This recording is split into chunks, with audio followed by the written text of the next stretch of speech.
السلام علیکم ورحمۃ اللہ وبرکاتہ۔ محترم سامعین، تذکیر بالقرآن کے 8ویں ایپیسوڈ میں آپ کا استقبال ہے۔ انشاءاللہ آج ہم سورۃ الانشقاق کا ترجمہ اور مختصر تشریح پیش کریں گے۔ آئیے تلاوت سے ہم اس کا آغاز کرتے ہیں۔ اعوذ باللہ من الشیطان الرجیم، بسم اللہ الرحمن الرحیم۔ اذا السماء انشقت واذنت لربها وحقت واذا الارض مدت والقت ما فيها وتخلت واذنت لربها وحقت يا أيها الإنسان إنك كادح إلى ربك كدحا فملاقيه فأما من أوتي كتابه بيمينه فسوف يحاسب حسابا يسيرا وينقلب إلى أهله مسرورا وأما من أوتي كتابه وراء ظهره فسوف يدعو ثبورا ويصلى سعيرا إنه كان في أهله مسرورا إنه ظن أن لن يحور بلى إن ربه كان به بصيرا فلا أقسم بالشفق والليل وما وسق والقمر إذا اتسق لتركبن طبقا عن طبق فما لهم لا يؤمنون وإذا قرئ عليهم القرآن لا يسجدون بل الذين كفروا يكذبون والله أعلم بما يوعون فبشرهم بعذاب أليم إلا الذين آمنوا وعملوا الصالحات لهم اجر غیر ممنون۔ صدق اللہ العظیم۔ رب اشرح لی صدری ویسر لی امری واحلل عقدۃ من لسانی یفقہوا قولی۔ اللہم ارنا الحق حقا وارزقنا اتباعہ وارنا الباطل باطلا وارزقنا اجتنابہ، اللہم وفقنا لما تحب وترضى۔ محترم سامعین، سورۃ الانشقاق جس کی ابھی آپ نے تلاوت سماعت فرمائی، یہ مکی صورت ہے اور مکہ معظمہ کے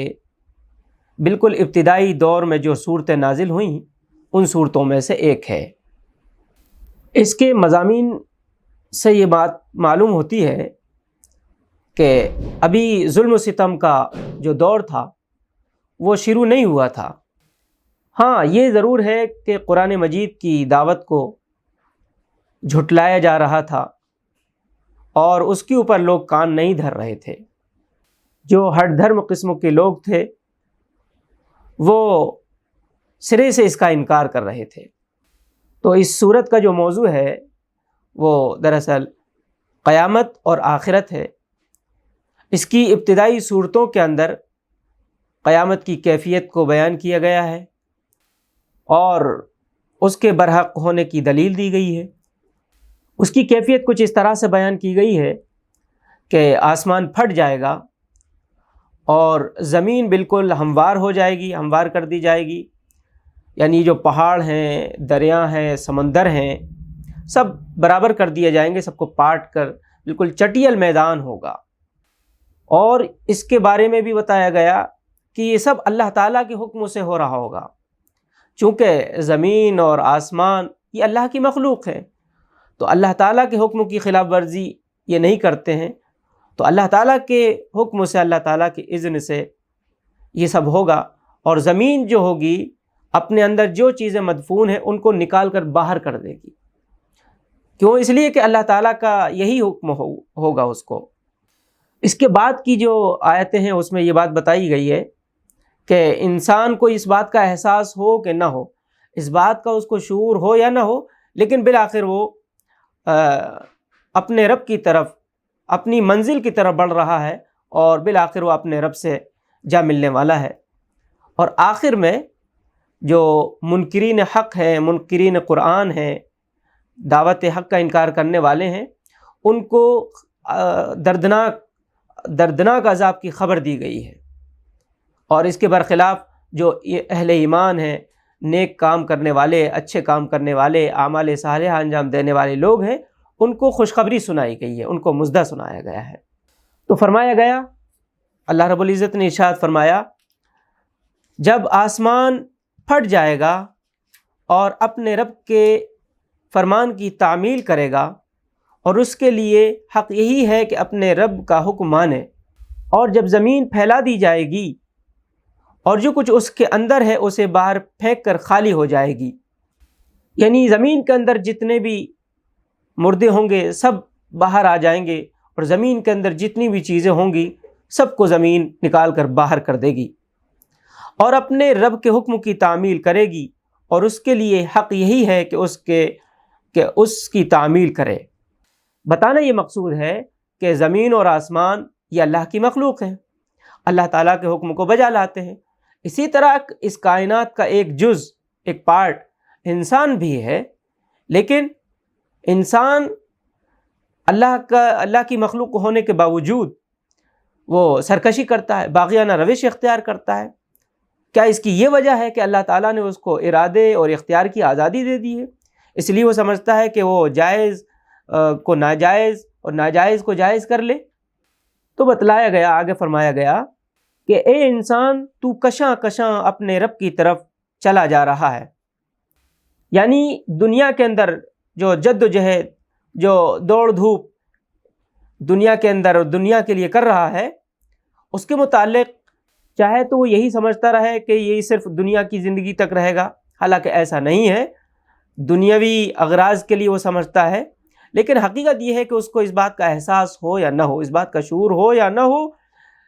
شعوری طور پر یا غیر شعوری طور پر وہ اپنے ربی کی طرف، اور آخر کار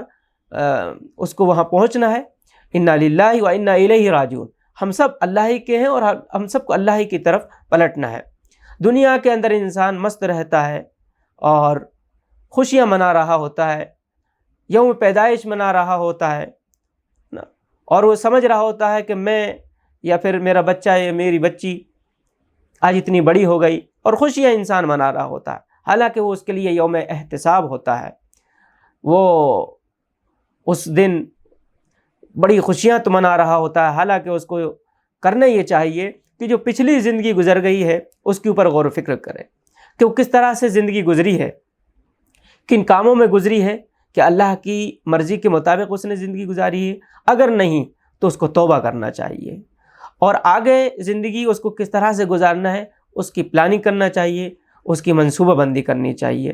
لیکن دنیا کے اندر وہ مست ہوتا ہے اور وہ اپنی آخرت کو بھول کر یہ سارے کام کرتا ہے۔ تو فرمایا گیا، اے انسان، تو کشا کشا اپنے رب کی طرف چلا جا رہا ہے اور اس سے ملنے والا ہے، یعنی انسان کو اس طرح سے اپنی زندگی گزارنا چاہیے، زیادہ سے زیادہ اس کے دامن کے اندر نیکیاں ہوں، نیکیوں کے پھول ہوں، تاکہ جب اللہ کے سامنے حاضر ہو تو اس کی جو گود ہے، اس کی جو جھولی ہے وہ نیکیوں سے بھری ہوئی ہو، نیکیوں کے پھول اس سے ٹپک رہے ہوں، اور اللہ کے جب سامنے حاضر ہو تو اللہ تعالیٰ اس کا جب حساب لیں تو نیکیوں کا پلڑا اس کا بھاری ہو، اس کو زندگی اس طرح سے گزارنا چاہیے۔ تو فرمایا گیا، پھر جس کا نامہ اعمال اس کے سیدھے ہاتھ میں دیا گیا اس سے ہلکا حساب لیا جائے گا، یعنی اس سے بہت زیادہ یہ پوچھ تاچھ نہیں ہوگی کہ یہ تم نے کیوں کیا، یہ کیوں کیا، یہ کیوں نہیں کیا، ہے نا، اور بہت زیادہ قرید نہیں کی جائے گی۔ دیکھا جائے گا کہ اس کے اعمال کا پلڑا، نیک اعمال کا پلڑا بھاری ہے، اس کے اندر نیکیاں ہیں، تو چھوٹے چھوٹے گناہ جو ہوں گے وہ ان سے درگزر کیا جائے گا، معاف کر دیا جائے گا۔ اس نے شرک نہیں کیا تھا، اس نے کفر نہیں کیا تھا، اس نے جو بڑے بڑے گناہ ہیں، کبیرہ گناہ، اس نے وہ نہیں کیے تھے، بلکہ اللہ کی مرضی کے مطابق اس نے زندگی گزارنے کی جد و جہد کی تھی، پوری کوشش کی تھی، تو اس سے ہلکا حساب لیا جائے گا۔ ہلکے حساب کے مقابلے میں قرآن مجید میں جو اصطلاح استعمال کی گئی ہے وہ سوء الحساب کی ہے، یعنی برا حساب لیا جائے گا۔ یعنی قرآن مجید کا جو لوگ انکار کرتے تھے اور جو ہر دھرم قسم کے لوگ تھے، ان سے بہت سخت حساب لیا جائے گا، اور جو بھی انہوں نے گناہ کیے ہوں گے، جو انہوں نے جرم کیے ہوں گے، ان کو ایک ایک جرم کی سزا ملے گی۔ تو قرآن مجید اس بات کی تشریح اللہ کے نبی صلی اللہ علیہ وسلم نے کچھ اس طرح فرمائی ہے کہ ایک روایت میں ہے کہ اللہ کے نبی صلی اللہ علیہ وسلم نے فرمایا جس سے بھی حساب لیا گیا وہ مارا گیا۔ حضرت عائشہ رضی اللہ تعالیٰ عنہ نے عرض کیا یا رسول اللہ صلی اللہ علیہ وسلم کہ اللہ تعالیٰ نے یہ نہیں فرمایا ہے کہ جس کا نامہ اعمال اس کے سیدھے ہاتھ میں دیا گیا اس سے ہلکا حساب لیا جائے گا؟ حضور صلی اللہ علیہ وسلم نے جواب دیا وہ تو صرف اعمال کی پیشی ہے، لیکن جس سے پوچھ گچھ ہوگی تو وہ مارا گیا۔ ایک اور روایت میں ہے، حضرت عائشہ فرماتی ہیں کہ میں نے ایک مرتبہ حضور صلی اللہ علیہ وسلم کو نماز میں یہ دعا مانگتے ہوئے سنا کہ خدایا مجھ سے ہلکا حساب لے۔ آپ صلی اللہ علیہ وسلم نے جب سلام پھیرا تو حضرت عائشہ فرماتی ہیں ام عائشہ میں نے اس کا مطلب پوچھا، آپ صلی اللہ علیہ وسلم نے فرمایا ہلکے حساب سے مراد یہ ہے کہ بندے کے نامہ اعمال کو دیکھا جائے گا اور اس سے درگزر کیا جائے گا۔ اے عائشہ اس روز جس سے حساب فہمی کی گئی وہ مارا گیا۔ تو کہنے کا مطلب یہ ہے کہ جو باغی ہوں گے، جو سرکش ہوں گے، ان کے ساتھ اللہ تعالیٰ کا جو معاملہ ہوگا وہ انصاف کا معاملہ ہوگا۔ ان کو ایک ایک جرم کی سزا دی جائے گی، ان کے ایک ایک کرتوت کی ان کو سزا دی جائے گی۔ ان کا ہر چھوٹا اور بڑا کام انصاف کے ترازو میں رکھ کر کیا جائے گا، اور جس جرم کی جو سزا ہوگی وہ انہیں بھگتنا پڑے گی۔ قرآن مجید میں اللہ تعالیٰ نے ارشاد فرمایا مومنوں کے تعلق سے ان تجتنبوا کبائر ما تنہون عنہ نکفر عنکم سیئاتکم وندخلکم مدخلا کریما، اگر تم ان بڑے بڑے گناہوں سے بچتے رہو جن سے تمہیں منع کیا جا رہا ہے تو تمہاری چھوٹی برائیوں کو ہم تمہارے حساب سے کم کر دیں گے اور تم کو عزت کی جگہ داخل کریں گے۔ ایک جگہ اور بڑے گناہوں کی سزا کا ذکر کرنے کے بعد اللہ تعالیٰ نے ارشاد فرمایا الا من تاب وآمن وعمل صالحا فاولئک یبدل اللہ سیئاتہم حسنات وکان اللہ غفورا رحیما۔ یہ سزائیں بتقاضۂ انصاف ہر شخص کو مل کر رہیں گی الا یہ کہ کوئی ان گناہوں کے بعد توبہ کر چکا ہو اور ایمان لا کر عمل صالح کرنے لگا ہو، ایسے لوگوں کی برائیوں کو اللہ بھلائیوں سے بدل دے گا، وہ بڑا غفور رحیم ہے۔ تو سرکشوں اور باغیوں کی ایک ایک چیز کا حساب ہوگا، ان کے ساتھ معاملہ جو ہوگا وہ انصاف کے ساتھ معاملہ کیا جائے گا، لیکن جو وفادار ہوں گے ان کے ساتھ رحم و کرم کا معاملہ اللہ تعالیٰ کریں گے۔ اللہ تعالیٰ ہر گنہگار بندے کے لیے اپنا دامن رحمت کھولے ہوئے ہیں، بشرطے کہ وہ اپنی غلطی کو تسلیم کرے اور اس کے اوپر شرمندہ ہو اور اللہ تعالیٰ سے توبہ و استغفار کر لے اور آئندہ بھلے اور سیدھے اور سچے راستے پر چلنے کا وہ وعدہ کر لے۔ تو آگے اللہ رب العزت نے ارشاد فرمایا پس نہیں میں قسم کھاتا ہوں